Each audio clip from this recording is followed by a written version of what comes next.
Once a great hero of Mirrodin and part of the resistance against the Phyrexians, Ezuri the Renegade leader was captured and was completed.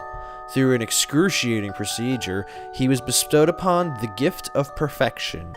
He now serves the Phyrexians as Ezuri Claw of Progress and aims to grant perfection to his former allies. And you can receive perfection as well with Ezuri Claw of Progress at your side. A powerful Simic-colored legendary, this new Ezuri has a potent ability that offers an increasing number of counters to you and your creatures.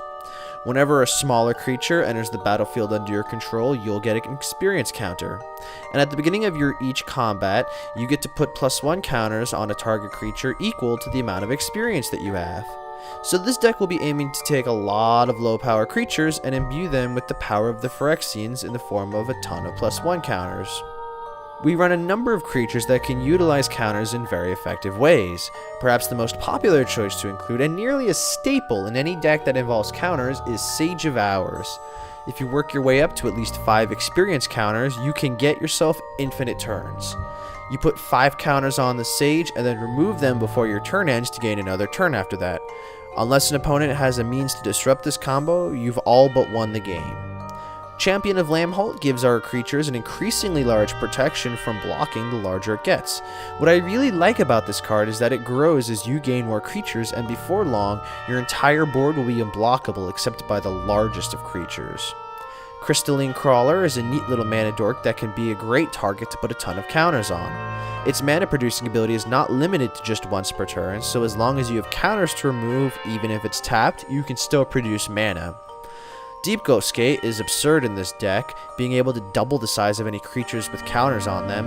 It can't target you to give you more experience counters, sadly. Fathom Mage gives us card draw, another great bonus for the deck. Forgotten Ancient is a great way to rack up counters and then share them during your turn to start doing more things. Gyre Sage is a powerful ramp for green mana. Hangerback Walker, Hooded Hydra, and the Chasm Skulker all create creature tokens upon their death, giving them extra value and a ton of triggers for Ezuri.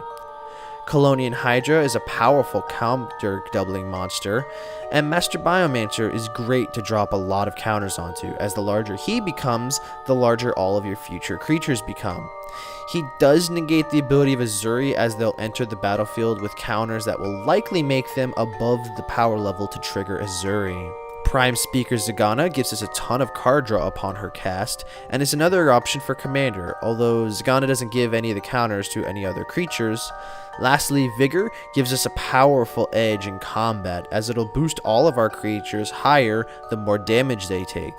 This eliminates any form of lethal combat damage, death touch, or burn that might damage our board. We run a few cards that'll give us a lot of Weenie Presence, which gives us an extra bunch of triggers off of Ezuri. Orochi Hatchery can produce a ton of snakes. The Avenger of Zendikar can give us plant tokens the more lands we have in play. Just hard casting him with Ezuri in play will net us at least 7 experience counters, making for a very potent creature. Arachnogenesis is perhaps my favorite of the Fog Effect cards, giving us a ton of spiders and in the process possibly enough experience to give a creature lethal power. Fungal Sprouting is another creature spawner, giving us a lot more saplings the larger a fatty we have. Let's give ourselves some more added benefits for these counters, shall we? Bred for the Hunt gives us card draw whenever a creature deals combat damage with a counter on it. Doubling Season, while it's expensive at this time to get a hold of, is a very potent doubler that'll give us more counters and tokens that we'll know what to do with. Hardened Scales gives an extra counter whenever we put one on, and while not powerful, it's a very good early game drop. Contagion Engine will give us a double proliferate, which is great for your experience counters as well as buffing of counter-bearing creatures. Finally, Panharmonicon is ridiculous in this deck, giving us double triggers to the majority of our creatures hitting the battlefield.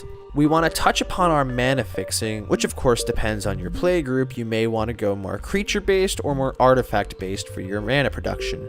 Simic Colors is the recipe today, and while we want to run more green than blue, it is crucial to include ways to make blue available at any point in the game. Botanical Sanctum, a newcomer from Kaladesh, is great for early game to make sure you've got both colors right off the bat. Breeding Pool is our Simic Shockland. I'll choose to run City of Brass in Mana Confluence, as the life loss is pretty negligible in this format. Dryad Arbor is great as it's both a creature and a land, and that creature type triggers Ezuri. I generally don't like running off-color fetches in my decks, but in this case I do run a few. For the fetch lands, we do have our Misty Rainforest, which is the optimal choice, and then Windswept Heath and Flooded Strand for our one-color fetchers. Flooded Grove is great for filtering mana, and the Hinterland Harbor comes into play untapped if we have either a forest or an island. Yavimaya Coast in this deck is effectively a third copy of City of Brass. For utility, Command Beacon keeps our commander tax down should Ezuri be hated off the board a few times. Halimar Depths gives us a pseudo Scry 3. Mosswood Bridge is a cool hideaway lane that we should have no problem hitting the 10 or greater power. Novigen buffs any creatures that's entered the battlefield, and Rogue's Passage is great to ensure whatever creature that we load up those +1 counters on gets its damage through. Ezuri, Claw of Progress can offer you the thrill of powerful creatures and the grandeur of going wide with some great creature token army. A lot of people have tried to build into this deck, and while it might not offer you the potency and flexibility of something like a Troxa, he is definitely a fun commander to try out. And heck, if you could pull off the Infinite Turns combo with Sage of Hours, you can have fun playing Solitaire.